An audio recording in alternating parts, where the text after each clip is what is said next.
to wilderness survival. Somebody later suggested this would have been a more attended talk had we called it Engineers Gone Wild, but it was after the fact, so here we are. So what I want to cover today is I want to cover practical survival for people who aren't seasoned wilderness people. If you're a seasoned wilderness person, I guarantee you'll walk away with several things you didn't know today. I think there's a lot of focus on the survival kits that exist are in the area of, here's how to make a fishing line and blah, blah, blah. And the reality is that if you're lost and somebody knows you're lost, there are people looking for you, and that's search and rescue. So actually what I want to do is I want to present this from a perspective of how do you sustain yourself and how do you make it easier for us to find you? If in fact you go someplace and you haven't told somebody where you're going and you haven't told them when you're going to be back, some of this may not apply. So the first thing is dressing in the wilderness. And we say in search and rescue all the time, cotton kills. And it draws a lot of, there was one right there, a raised eyebrow, like cotton kills, how can that be? Well, what you should wear in the wilderness is 100% non-natural fibers or wool. Cotton is really the worst possible thing you can wear. When it gets wet, it stays wet and it holds that moisture right against your skin. And certainly in this area, the thing you'll be fighting the most to sustain yourself is keeping your core temperature up. So if you actually are wearing cotton and it's gotten wet, you'd be better off naked. Don't recommend that approach, but you'd be better off naked. So first of all, we tend to wear, in our wilderness kits, we tend to wear a mix pant. It's called a BDU. Stands for battle dress uniform, but it's not camouflage. But it's half cotton, half polyester. It's kind of a blend. It's got all this special anti-rip stuff in it. And then on the top, we wear completely polyester shirts, because obviously this is where your core temperature is. Core temperature, I should actually define, is really not your core. People think this is your core and you got to keep this warm. It's really this. There's really three organs that you care about in this context.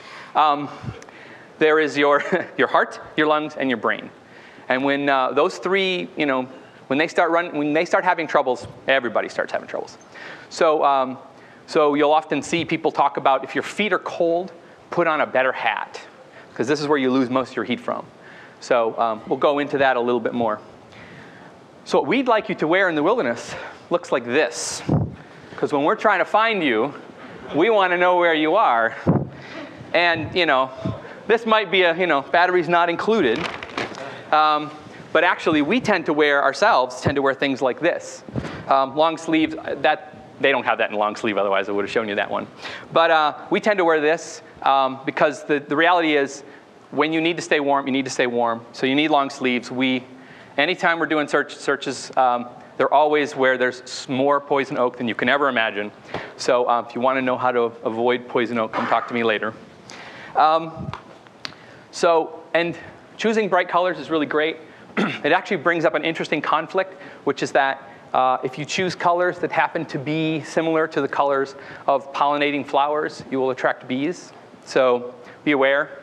I don't know that this color is found in nature, so you may be okay with this. We do sometimes things called PSAR, which is a funny phrase. It stands for Preventative Search-and-Rescue. And the idea behind PSAR is a small amount of education can go a long way to having people just not get lost. So I'm going to start with how not to get lost, which sounds really obvious, but there are some things that you don't realize until you've actually experienced it. First of all, things look different.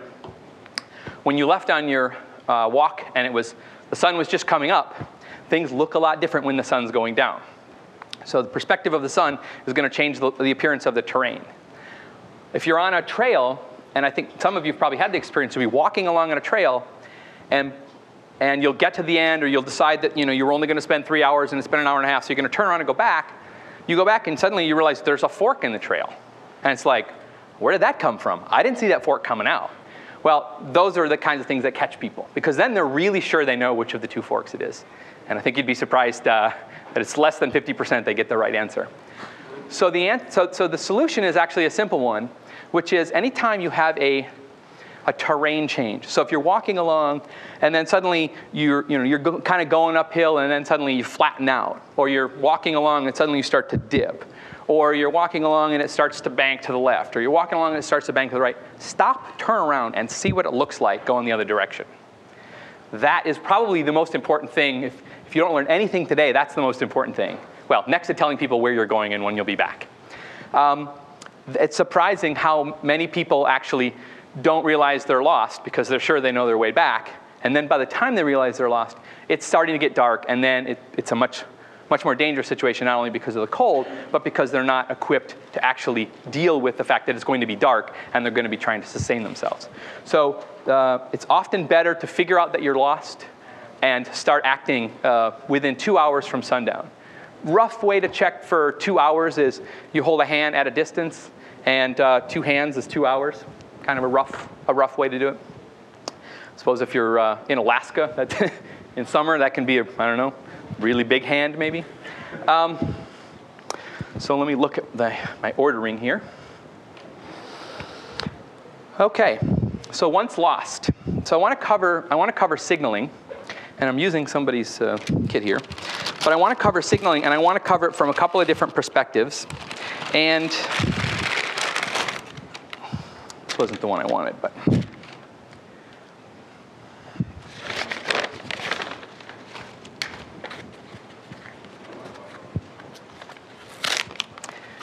I didn't go shopping just before the talk started, I swear. So signaling with a mirror is one of the most effective ways to signal in the daytime, okay? And when the sun's shining. Signaling with a mirror can actually get a signal 20 to 30 miles easily. It's not uncommon at all for people to see a 20 to 30 mile signal. Anybody have any idea what the longest known rescue was initiated with a signal mirror? Just anyone? It's 105 miles. Those are somewhat ideal circumstances, probably a Coast Guard. Coast Guard makes an especially large and glass flat, et cetera, et cetera. Nothing in nature is flat. So if something's reflecting, it's man-made, and people know that.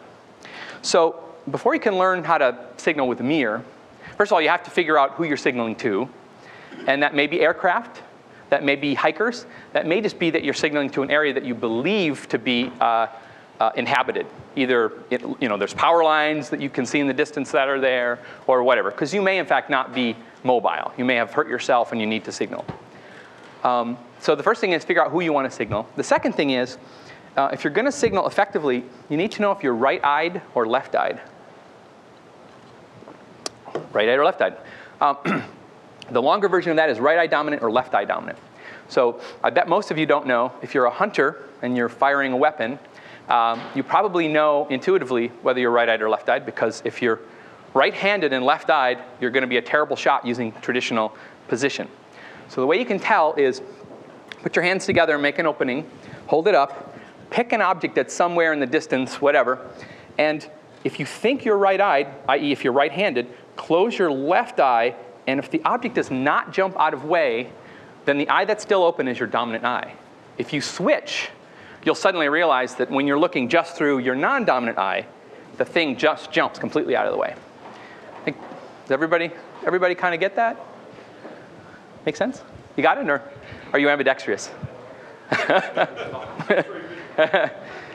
So okay, so if you're right-handed, you're generally right-eyed. If you're left-handed, you're generally left-eyed.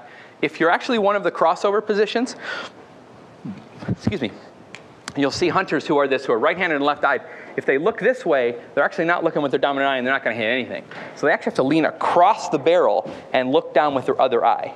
So if you ever see somebody doing that, you'll know that there's probably a term for that. I don't know what it is. Okay. So if we had a simulated sun here, no chance. So here's the deal. I'm right-handed and right-eyed. So I'm going to put this. You want a flashlight somewhere? Nah, it's okay. I think people will get the drift. So I'm right-handed and right-eyed. So I'm going to put the mirror right up next to my eye, as close as I can. And I'm going to make what you would think of as a rear sight. Okay. And what I'm going to do is I'm going to close my non-dominant eye. I'm going to find the thing that I want to signal. And as I make this, as I align the sun, I will actually see the flash across my fingers. And this is how you aim. And though it starts out little here, it ends up being pretty large over there. So this mechanism is quite successful. And one of the things you want to do once you kind of get it going is you want to do patterns of 3. 3 is actually the international distress symbol. 3 of anything is the international distress symbol. I'm going to segue that into this little bit of a tangent. I'm going to segue. Anybody know what SOS stands for? Nothing. Nothing. So SOS, they wanted to basically come up with a signal that was 3 threes, right? And so and with Morse code, there's dashes and dots. So then they said, okay, we want these 3 threes to be in the smallest space possible. So that means 3 dots, 3 dashes because they're longer, and 3 dots. And the idea there is that anybody who really doesn't know anything about Morse code is going to recognize that pattern.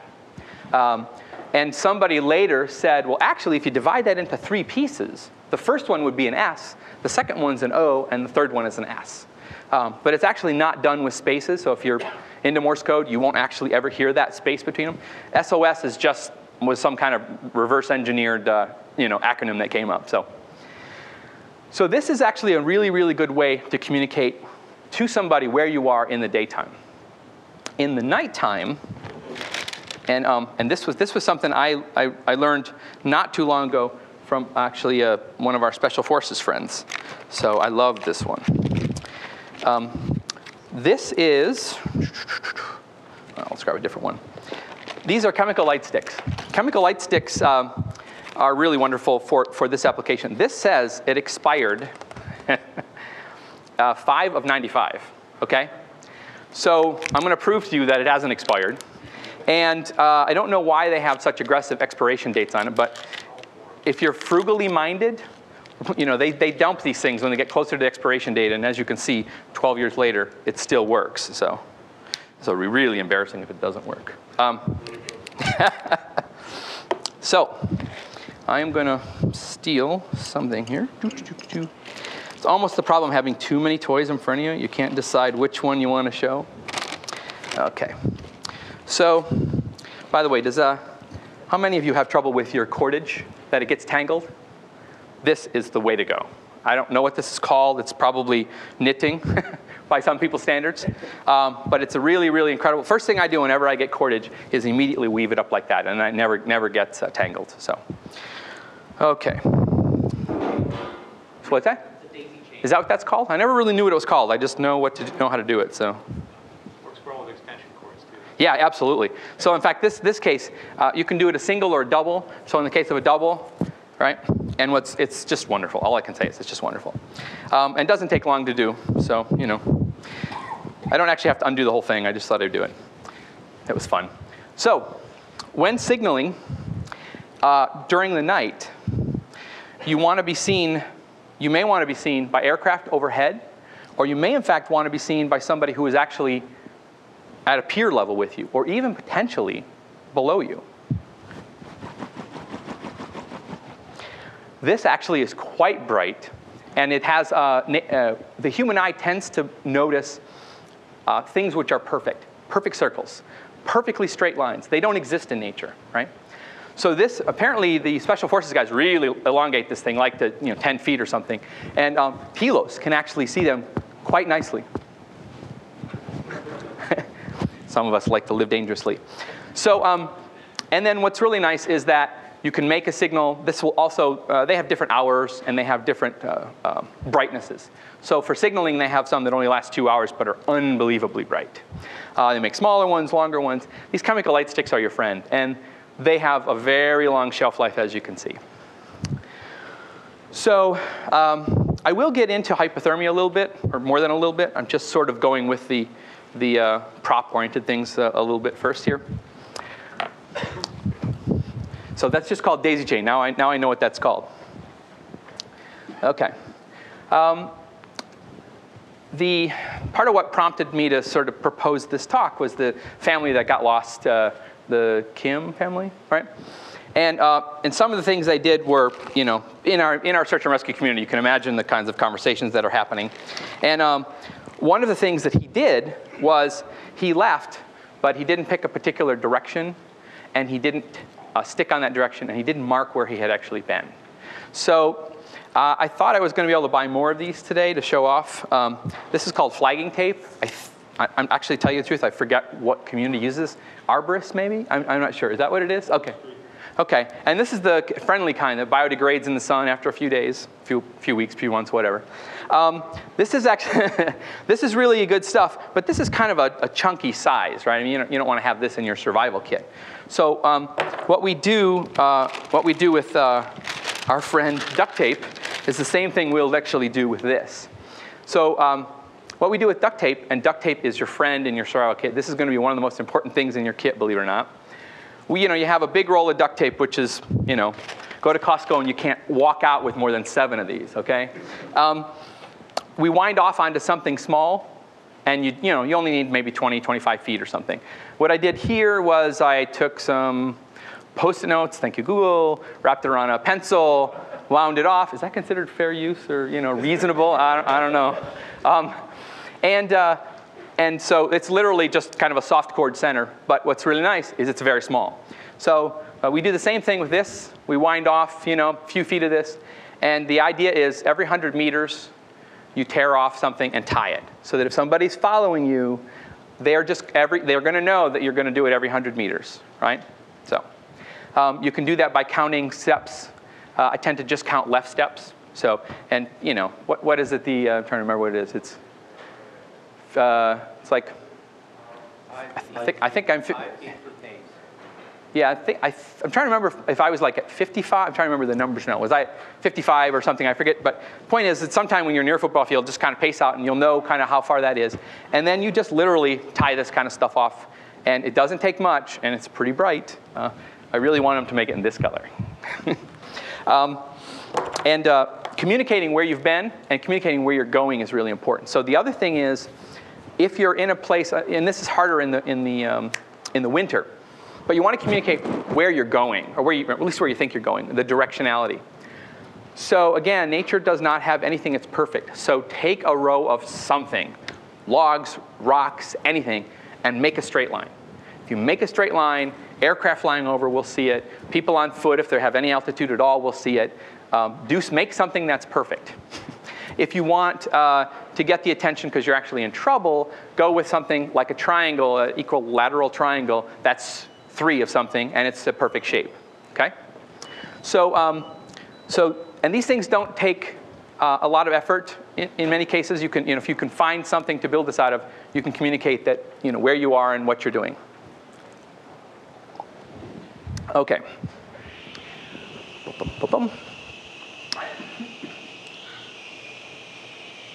Okay, I'm going to jump around a little bit here. So anybody have any ideas what they do at refugee camps for purifying water?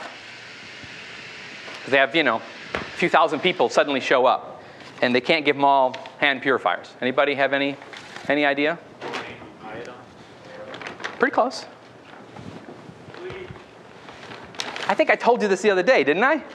And you still got it wrong. They literally stop to a pool supply store on the way, and they buy 50-pound bags, not this size. This is the small one, by the way. 50-pound bags of chlorine and 50-pound bags of alum. Now, I've used chlorine for years, and alum is something new. I've never tried this before. Alum is a coagulant. Who was that told me? Thank you. I was like, it makes things stick together and sink to the bottom. So what they do is they basically take some amount of water, chlorinate it. Then once they've killed off everything, they put the alum in. That causes things to coagulate, settle to the bottom. If ideally you're in direct sunlight, you give it a couple of hours for the coagulant to dissipate. You can give it up to a couple of days for the chlorine to dissipate. Chlorine will, if left uncovered, will dissipate. So what you've killed off, you won't have to, if you're willing to wait a little while, you won't have to drink water that smells like or tastes like chlorine. What's nice about this is it's, you put one of these in your kit. Oh, that's strong. People will never sit in the front next time, will they? You put these in your kit, and I bought, and I want everybody to grab one on the way home. I actually bought like little tiny Ziploc bags, right? Can you smell it? Is it that bad? Okay, I'll put it away. You guys get the idea, the size here. This will actually purify about 1,000 gallons. So just think about the space cost trade-off of that versus filter. They have to make sure it doesn't get clogged. You have to blah, blah, blah. That is, bang for the buck, the best way to go in terms of how to purify water. So then you say, okay, great. Now I've got water purification mechanism. All I have to do is carry along my 1,000-gallon container. I'm sure there's like a tricky way to open this, but you need something to actually collect water in. So this goes in your kit.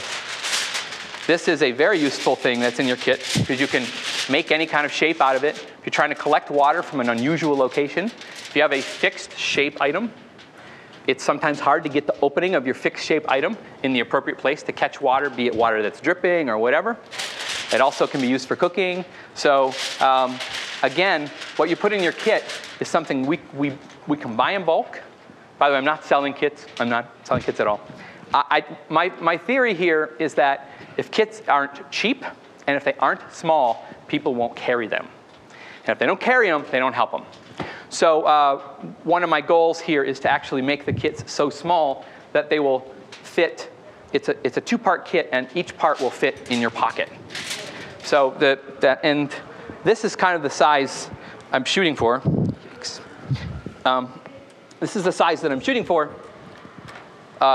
Basically, kind of two things of this size. I think these are like back to school, like you put your erasers in here, rubbers to some of you. So, speaking of that, these aren't made for what we're going to use them for. But they are tough. They're made for a rough environment. So make sure you get the kind without any of the extra goodies, okay? These are a great, compact way to carry water. Once you've collected it, you can put it in here and carry it.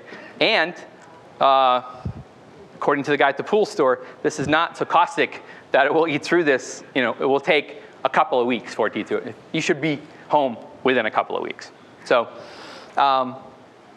we like to actually pick things in our search and rescue kit or in our survival kit that are multi-purpose, okay?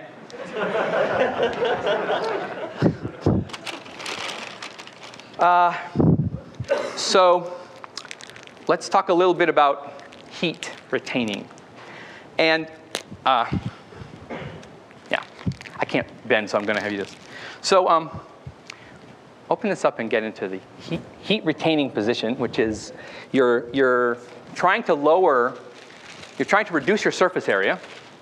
So I don't know if you call it fetal position, but when you're down and you basically, the only part of your body that's touching is your boots. You are wearing boots in the wilderness, right, folks? Okay.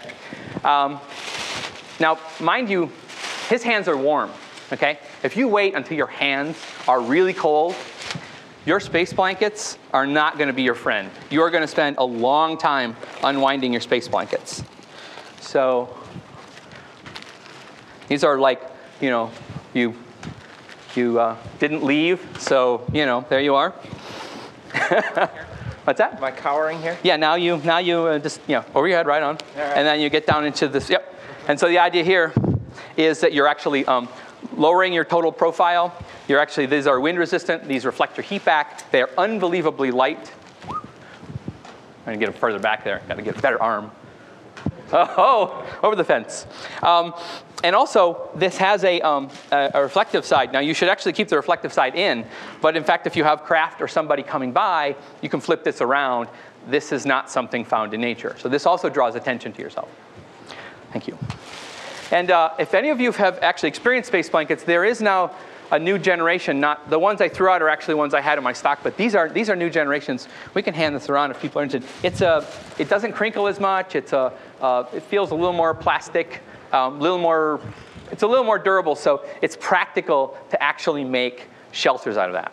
It was a little harder with the pure mylar or untreated ones because they were really noisy and really, once they start to rip, they really go. So. Question about the chlorine. Say again? Question about the chlorine. That's enough to treat 1,000 gallons? Yep. How do you put a safe amount? Because the chlorine is poison in too much. You got it. Now if I can find that toy. So what I actually intended to buy, but couldn't find them in short order, is a Scalpel Blade. And a Scalpel Blade is one of the most important tools in a survival kit is a knife, if you know how to use it. And in fact, if I could only take one tool into the wilderness and use it to survive, it would be a knife. For this kit, I wanted to make the kit so small that you would carry it. So in fact, just carrying a blade means that you can affix it to a handle if you need to. And in many cases, you're trying to do something fine enough that maybe you don't even need a handle. So what I brought were X-Acto blades. You know, this didn't seem like there was that much stuff in it when I started, but so I actually, because they're sharp, I put them in a special container. If you see me going ouch, ouch, you'll know what happened. So, okay, they are here, and you'll have to just trust me on that. On your way out, I want people to come by and pick up a little plastic bag, pick up their chlorine. Basically, you're going to be able to make a kit on your way out of here. And I asked REI if they would give me a bunch of bags when I was there. I mean, I wasn't there just before I started the talk, but if I were, they gave me a bunch of bags, and so you can actually make kits on your way out. If I had more time, I would have made them beforehand, but instead you'll get to be hands-on. So the answer to your question is, you use one of these X-Acto knife blades, and you essentially just scrape in a very small amount, right? And the point is that if you put in too much, one, you won't be able to drink it because it will really be truly repulsive. Iodine has a danger because iodine doesn't have much of flavor, and if you overdo iodine, you can shut down your, I always forget which one, kidney? Liver, kidney? Which one is it? One of those organs, one of the things you need. And so I don't like to use iodine because if you overdo it, you don't know it until it's too late. And with the alum, I actually don't know. This is a bit of an experiment for me here as well. So we'll read the instructions and see what it says. Same as chlorine or different? So I'm a little bit old school in this stuff. So I don't even know if you can go to a pool store and get bromine. And you can? Okay. Because I actually, the reason I like this stuff is that it's stable, and they've actually put stabilizers in here. So these things have a shelf life of, I don't know, 5 years or something. In the older days, chlorine, they didn't have it stabilized, and if it was in powder, if it was in this tablet form, it would only be good for a few months before it would start to go bad, or whatever chlorine does when it stops doing what it's supposed to do. So in that case, I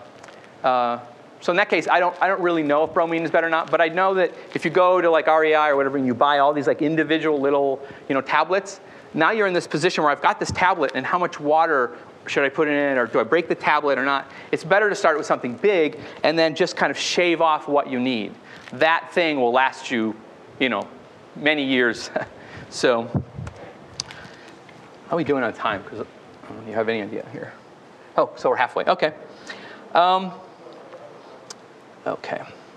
So finding water. I talked to you about purifying water. How about finding it? Probably should have done it in the other order here. So there's several ways to find water. And one of the best ways is to actually get up early and take a bandana and actually go collect it off things which have collected dew. That's a very, very convenient way to go about it. Also, if you get up and it's frozen, it's water, right? So that's another way is to find, the nice thing about it is that if it freezes, only kind of theoretically H2O freezes. So some of the things that might have settled at the bottom may not be part of what freezes, depending on the temperature and such. So another thing is to go grab the ice that's out there, collect it. Don't pop ice in your mouth. People think that when they're in the wilderness and they find snow, that they need water, they just pop it in there. If you can, melt it first, because it takes a lot of calories for your body to deal with the fact that you've just put all this cold water in your mouth or cold ice in your mouth. And now you have to replace those calories with food, and that's probably something that you're having a hard time with at that point in time. So people sometimes call it the rule of threes. Sometimes, I don't really think it's threes, it's more like fours. You can last 4 minutes without air. You can last 4 days without water. You can last 4 weeks without food. So if you realize 4 days versus 4 weeks, food is not your most important priority. And if you ever get a survival kit from somebody and it has, sugar or any food type inside of it, take it out. The number of people who've been accosted by bears because the survival kit they didn't know actually had, sugar in it. Thank God, sugar's going to save my life, Bears have such good sense that they can actually smell the sweetener in toothpaste. And, so if you decide you want to brush your teeth in the wild, take baking soda with you. Don't take anything that has a sweetener in it. You'd be surprised how many things sweetener finds its way into. So, except for like that Tom's of Maine, that stuff not very sweet at all. Yeah, sure. And by the way, you're free to interrupt me just as long as you remember where I was. So I mean, what you just said makes great sense if you're really deep in the wilderness or whatever. There are different kinds of survival kits that can be construct. In some situations, having food is probably a good thing. Are there better foods that don't have sweet? Like, what would you recommend as a very stable food that will last a long time in case you forget to change it, that you stick in somewhere, for day outings kind of thing where... So part of the reason why I sort of didn't want to include food besides the bear aspect is that we have so many really good, energy bars and things like that are sealed and are dry and, blah, blah, and they'll last forever and they have really good carb content stuff. I think that for most people, when they get into a panic situation, they're going to burn more glycogen, and they're going to need more glycogen because that's what your brain essentially requires is glycogen. If you run out of glycogen, if you're working out and you just run out of sugar, you pass out, right? You'll never run out of fat. So having hard candy available is a really good thing to have in a kit. I tend to think of them as you have food and then you have your survival kit. And if you happen to carry them at the same time, that's your choice. But you should know which is food and which isn't food. So this actually brings up the sort of psychology of being lost. Your biggest enemy when you're lost is your own mind. Apparently, human beings are the only animals that can scare themselves the way we can scare ourselves. We intellectualize about what could happen, what could happen. So the common knowledge, common wisdom here is that you stay busy, right? You always do something, even if it's wrong.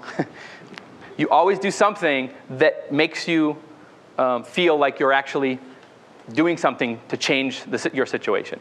The military has a great phrase. They say, do something, even if it's wrong, not too wrong, but even if it's wrong, because if you do something that's wrong, you can correct from it. If you never make a decision, you have what's called analysis paralysis, and you go nowhere. And it feeds on itself. So be very active in your own recovery. Be very active in thinking about what your options might be. And also, don't bank ever on one option. All your eggs in one basket, right? If you signaled and you think somebody saw you with your signal mirror, don't just use that, right? Use other mechanisms. Make sure, cover all your bases. But stay busy. And also, we'll cover shelters in a little bit. Is there a board I can write on here? Yeah, there is. Okay.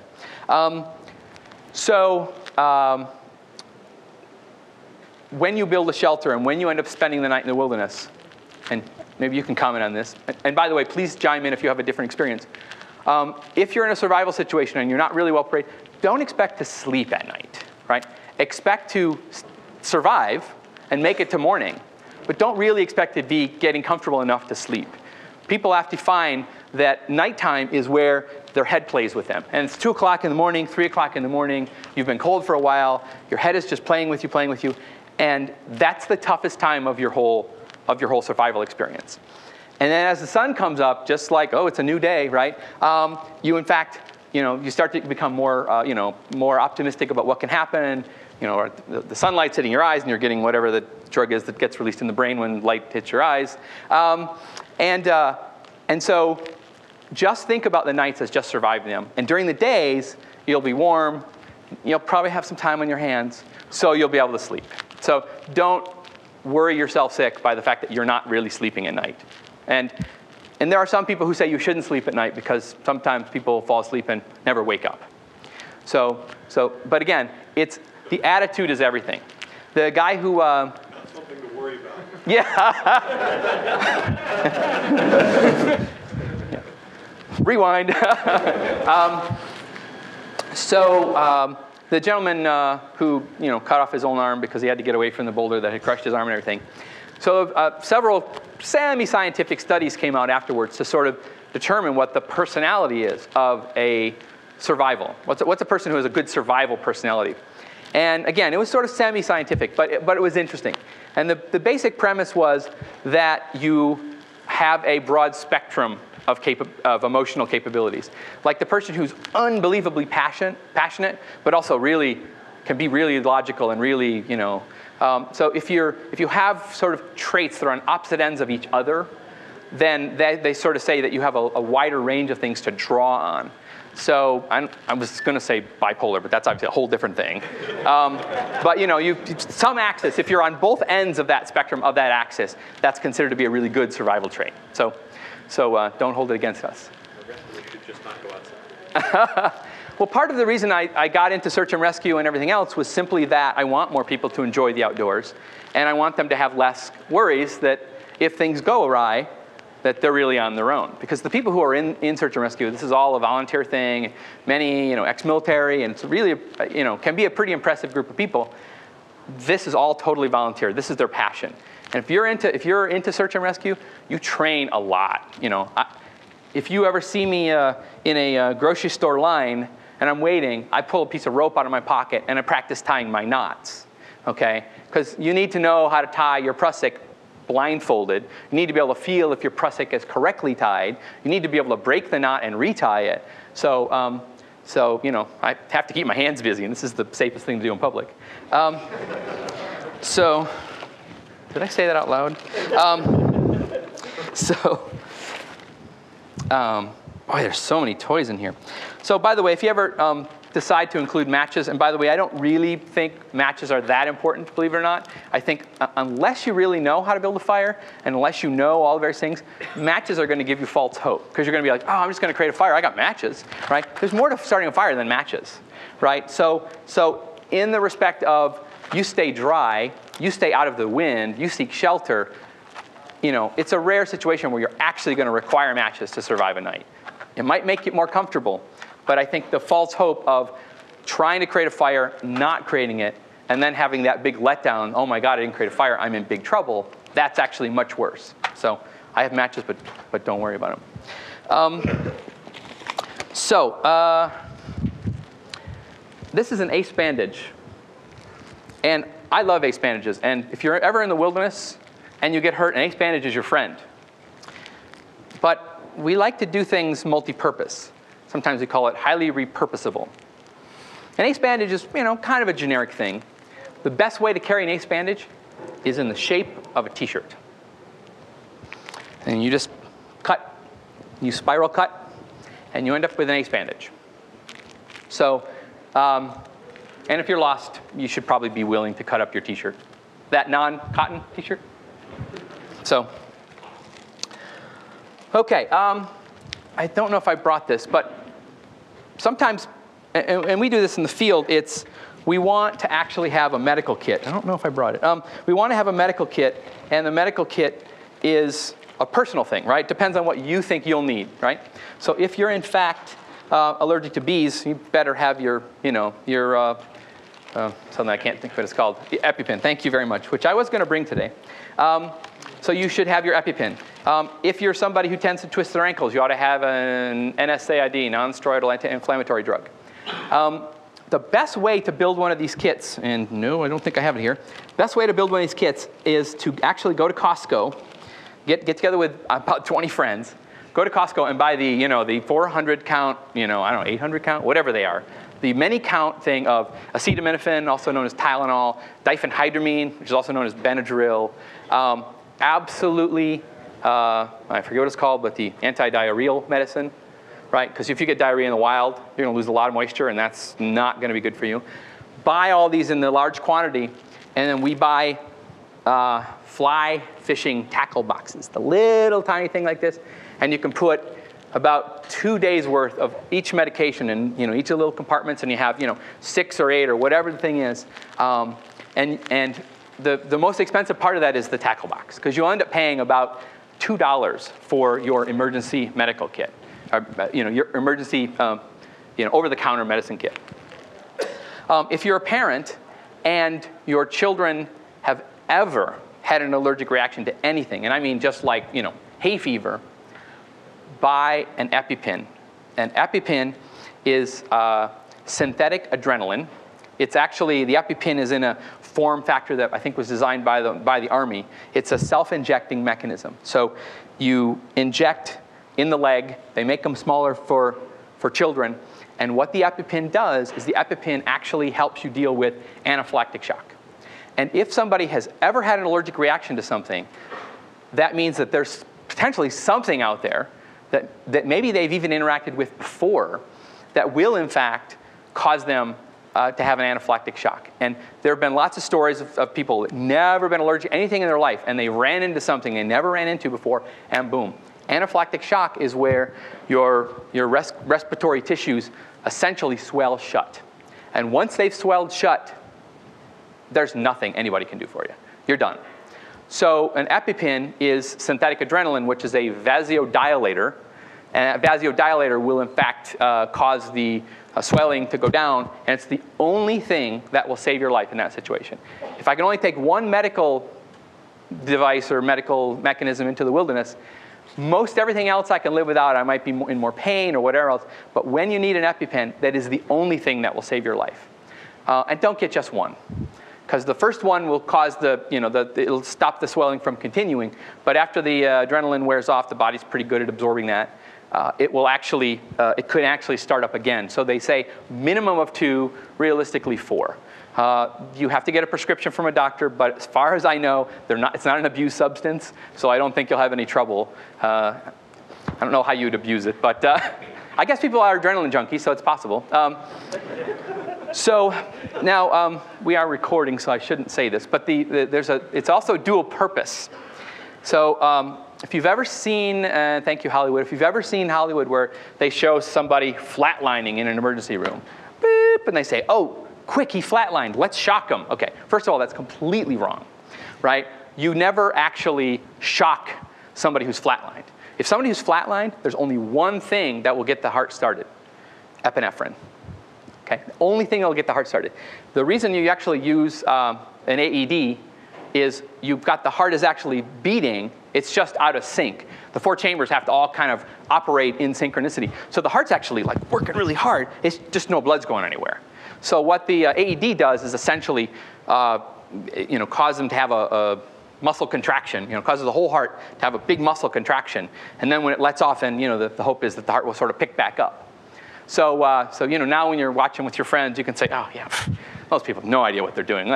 Shock them, So and then the Epipen, if somebody's actually had a heart attack and you're out in the wild, and you know that their heart is actually stopped, technically they're dead. Okay? You only perform CPR on a dead person, by the way. They don't tell you that, but that's what it is. You only perform CPR on a dead person.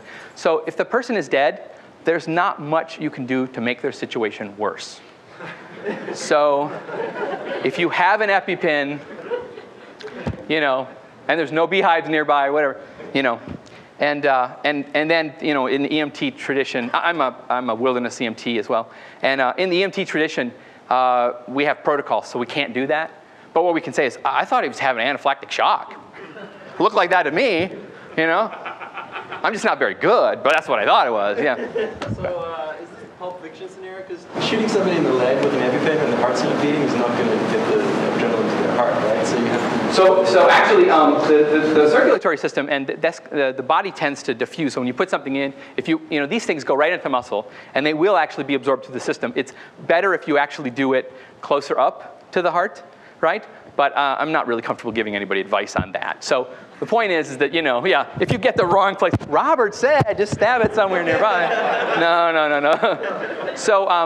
So there, the body will, and it doesn't actually take much for the heart. It's really strange. When I did my EMT rotations, somebody'd come in and be like, the heart would stop, they beep, beep, and then pretty soon it's like, boop, and somebody says, okay, give them, I don't know, so many cc's of epi, and they, beep, beep, it just picks right up, and you're like, wow, and then a few minutes later it wears off, and it's like, boop, boop, boop, and they're like, okay, again, and so you do that 2 or 3 times, and you want the body to take over after a while, and if it doesn't, then we call it. But yeah, it's just one of these things you want to, like you can impress all your friends that watching television. Apparently, George Clooney, when he was doing ER, kept saying, said EKG, kept saying KGB, and they couldn't get him to stop saying that. So I wonder what that was all about. Let's see. So, okay. Okay, I want to jump to interacting with wildlife a little bit, because this, I think, is something people are interested in. So first of all, there are big things and there are little things in the wild that you need to know about. The big things are bears, mountain lions, and what was the other one? I forgot now. Well, what mammal other than man is responsible for the most deaths in the United States every year? What's that? Mammal?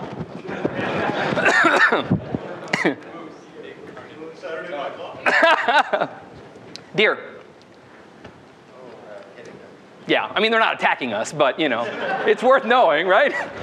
Someone a wilderness situation on route. So, okay. Oh, yeah, snakes, bears. Okay, I was just trying to think of the 3 I had. Okay, so I want to tell you an urban legend. If it is an urban legend, and it probably is, it's still worth hearing because the message is interesting. We shy away from snakes that rattle because they rattle and they're telling us, hey, get away.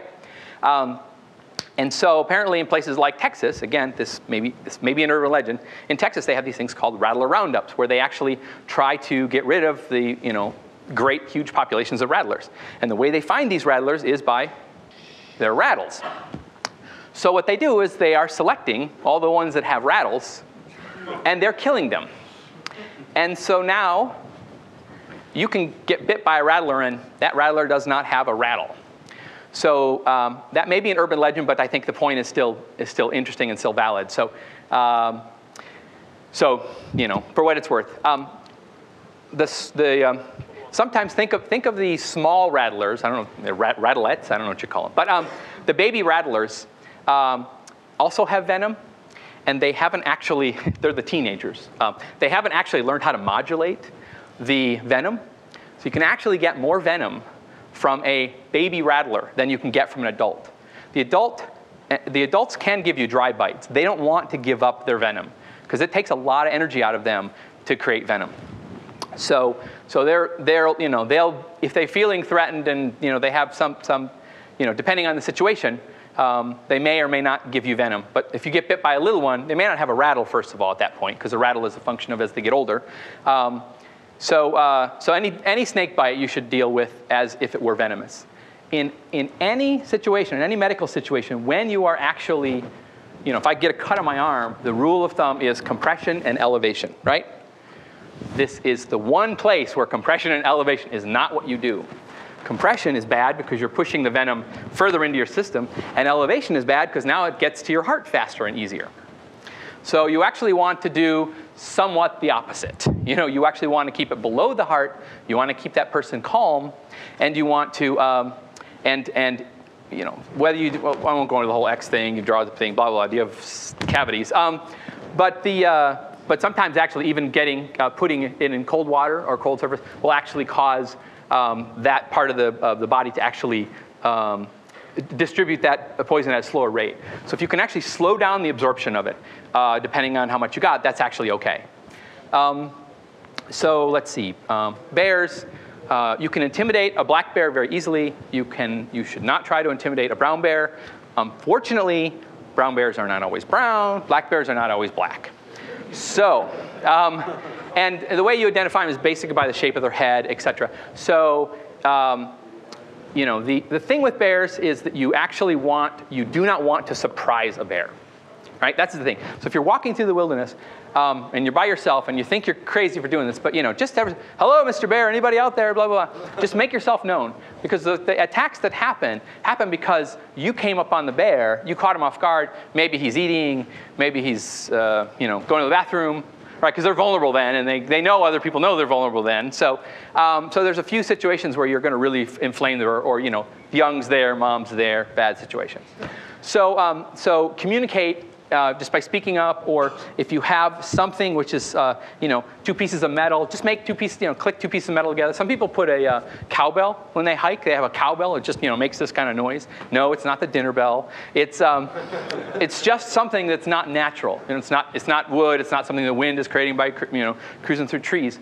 And then the other thing is, if you actually come across a bear, first of all, don't run, because they have a fight-flight reaction. So if you run, it chases. It doesn't know why. It just does, right? And if you're really dumb enough to run, at least run downhill, because they're very tall in the rear. So if they're running downhill, they very easily lose their balance and roll down the hill. Okay? The bad news is now they're at the bottom of the hill, and they're really good at running uphill because of their body structure. So don't run. That's the first thing. The second thing is, if the bear and animals will probe each other, they'll kind of check each other out in the wild to kind of figure out what the territory is. Maybe a bear's never seen a person before, or certainly not with this color. So actually, so if the bear looks kind of interested in you, start talking to him. Doesn't matter what you say, obviously. But the thing is, the bear has essentially a differencing engine. And as he starts to get a little closer, you start getting a little louder, and you start getting a little more aggressive, and you start showing teeth. And the bear's like, okay, I got the message, right? But if you sit there quiet, right, you're sort of saying, yeah, come on over, buddy. So animals have a sort of way of negotiating, and you need to play by their rules when you're there. So just start talking to this bear, and in many cases they'll be like, yeah, whatever. I got some berries over here. I'm going to go. And then I think everybody knows, if you're ever attacked by a bear, you're uninteresting if you're dead. And so you play dead, and one of the key things is you always stay face down. So if the bear grabs you and kind of flips you over, your momentum carries you all the way around, and you end up face down again. So, but those are pretty rare. The key thing is, don't surprise a bear. Mountain lions, we don't know as much about mountain lions as we think. It's a pretty solitary animal. They have one mountain lion for 50 square miles. If you've ever seen a mountain lion in the wild, you're fortunate. If you've ever seen a mountain lion and he's crouched and he's looking at you, you're not fortunate. So there's a couple of really important things to know here. First of all, if you kind of see him and he's just you can kind of get him in profile, it's all good, okay? But everybody's had or seen at least a house cat, okay? If you've seen a house cat, the way they sort of stalk and everything, you'd be surprised how similar it is to a mountain lion. So if the mountain lion, and they have incredible vision, by the way, if a mountain lion is in that position and he's looking at you, predators, by the way, always have their eyes their eyes always face forward, excuse me. If you're a prey, your eyes are out here, like a rabbit, the bottom of the food chain. Eyes are out here, right? But predators' eyes are forward. If a mountain lion is looking at you and you make eye contact with him, essentially you've been made. And it knows that, can tell based on this angle, it knows that you've spotted it. The worst thing you can do at that point is look away. Because what happens is, if you go, hey, Joe, that was the opening it had, right? So what you do is you're like, oh, crap, now, Joe, come here, And you bring your crowd together. Does anybody have a jacket I can borrow real quick? I want to just show. Thank you. So you bring your crowd together, and wow, that's a jacket, my God. Are you from Southern California? So you bring everybody together. So you create, and you bring the little ones behind, okay? And a mountain lion's model of the world is, everything's a deer or some derivative of a deer, right? So, and a deer's got a big neck, and his jaw is entirely designed is literally perfect, through evolution, if you believe that stuff. That actually causes, I had to say that, that actually can separate the vertebra. So to a mountain lion, the more you look like a deer, the more the more you look good. And by the way, some people have salt licks in their backyard because they want to bring the deer close to the house because they're so beautiful. With the deer come the predators. So if you put a salt lick out and your family pets start disappearing, you know why. So one of the things you want to do is you want to make yourself bigger, okay? Something like this makes you bigger, and it also starts to break up the pattern. Where's the neck? Okay? Because that's what they're all about. I need to know where the neck is. Where's the neck? Okay? Get together like this. If you actually have a space blanket, they make a lot of noise. They got a weird kind of shininess to them. Those are great for the same thing as well. Tell your friend to take his space. Yeah. Tell your friend, yeah. You don't have to run that fast. You just have to outrun your friend. So then the other thing is, and we don't really know why, but there's a really unbelievable affinity for children. Like mountain lions have been known to go past, like old decrepit adults, right? They're really easy targets on the edge of the woods to go out into an open field, which is much harder, much more risk, to go after a child. We don't know if it's the sound, simply the size. We don't know, but they're especially interested in children. But what you don't want to do, you make eye contact, and what you don't want to do is bend down to pick up your child, because what are you starting to look like here? Anybody kind of seeing the pattern here? So this says, oh yeah, I could be a deer. Sure, why not? And the mountain lions that tend to attack people, as far as we know, and we don't have that much data, they are the really young, and they haven't quite figured out what they're doing. They're the really old, or they've been injured in some way. And for mountain lions, one of the worst things they can do is break a tooth. Do they call them canines on a cat? I don't know. This is a dog name, right? But if they break one of their 4 teeth, their ability to be a successful predator has been substantially reduced. So in that case, sometimes they'll go after easier prey, and we look pretty easy. But mountain lions are pretty rare, and if an attack ever occurs, they get really fixated on who they're attacking. Right? So if you're there with your buddy and he's being attacked and you're thinking to yourself, okay, if I try to help, that thing's going to turn on me. And I love my friend, but I don't want to be on the receiving end of this. We don't know exactly why, but they're unbelievably fixated. So if you go up, and you kind of help pull it off, the mountain lion will just be like, and he'll go right back to where, who he's trying to attack. A very successful strategy is eyes. Go for the eyes. That's true, by the way, with people and anything, eyes are, predator, if it gets a damaged eye, suddenly is seriously at risk. So don't try to pry the jaws off or, pick your knife and try to figure where the heart is. Those are, you could be there for a while, like where's animal anatomy, So what you want to do is you actually want to and they'll give up real quick when their eyes are in danger. So we're running out of time and there's always so much more to say. Yeah. Child SAR, put a whistle on your kids anytime they head into the wilderness. International distress symbol is 3 of anything, 3 whistle blows, 3 gunshots. I don't think you should send your kid in the wilderness with a gun, but send them in the wilderness. And parents, on your way out, come see me. I got whistles. I got lots of stuff, by the way, so on your way out. And kids have a tendency of hiding. They feel like they're in trouble. So search and rescue on a child is actually extra challenging. As a family, you need to have a family secret. A family secret, some phrase that it's a secret in your family. And only your family and friends of your family know this secret. And it can be anything. It can be like, Barney's left-footed, or, it could be, what your favorite pizza type, or just some crazy phrase. They tell us. Then when we're in the wild, we're walking around, and it can be a little funny. Oh, Barney has the left-footed, Barney's left-footed, and the kids will actually then say, okay, this person knows my parents, and okay, I'm not in trouble, and blah, blah, blah. Kids are actually really hard because they literally try to hide from us. It's just the way kids are. So come up with a family secret and make sure it stays secret, and then you'll have something to give to search and rescue should that ever happen. I'm going to talk briefly about getting found. Do you hike downstream? Do you hug a tree? So first of all, has anybody been watching Man vs. Wild? So I have a lot of respect for him, but he does a couple things in there which are just crazy. You do not go down a mountain by going down the face of a waterfall on vines, okay?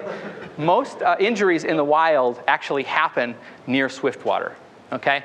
And so, you have this love-hate relationship with water when you're in the wild because you need it, you want to get to it, you want to get your water, where it's fast-moving and cold, but at the same time, it's easy to get hurt, it's easy to get pulled away, and if you get pulled into the water and you find yourself floating downstream in some river, feet up, feet forward, feet up of course, but feet forward, and if you come across something that looks semi-submerged, do not ever try to swim under it, because there's a good chance you'll never come up, because they're sweepers. They're essentially trees that have fallen down and been pulled down, and if you get in there, you'll get stuck and you'll just be held down and you'll drown. So we go through all this like crazy training where we're going down the river and we see this thing and we try to like push ourselves and like jump over, swim over, not really jump, but, and it's hard, it's really hard. So stay away from the water if you can, it's the most dangerous place.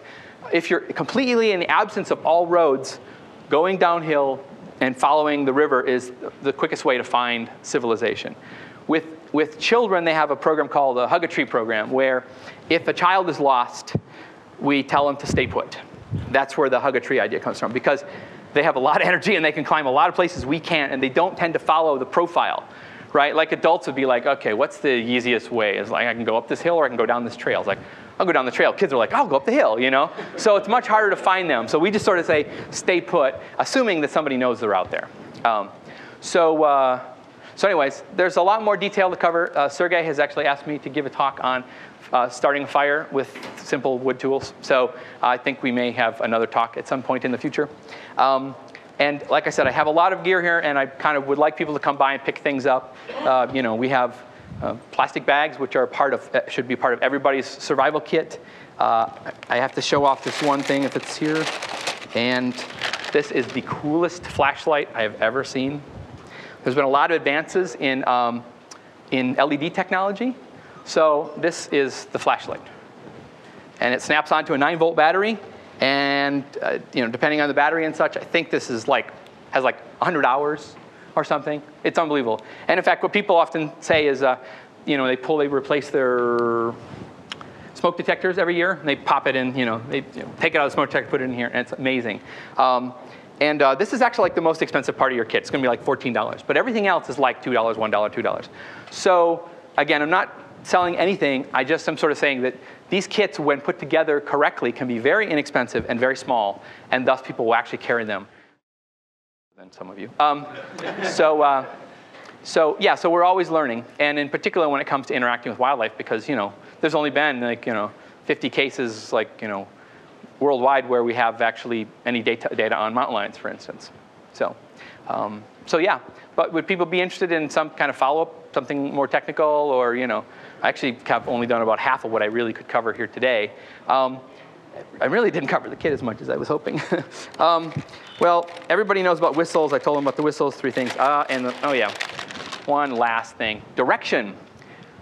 All you really need is something teeny like this. This is a $4 watch band compass, okay? And the nice thing about it, it's small, you can carry it, and you really, when you're lost, you only need to know within about 1/8, right? I mean, you're not gonna, if you're off by 10 degrees, it's not really gonna make a huge difference. But if you actually, note your direction, you leave, let's say you leave whatever, the car, the house, whatever, and you head someplace. And then you decide, I'm lost, or I'm not sure where I'm gonna turn around and come back.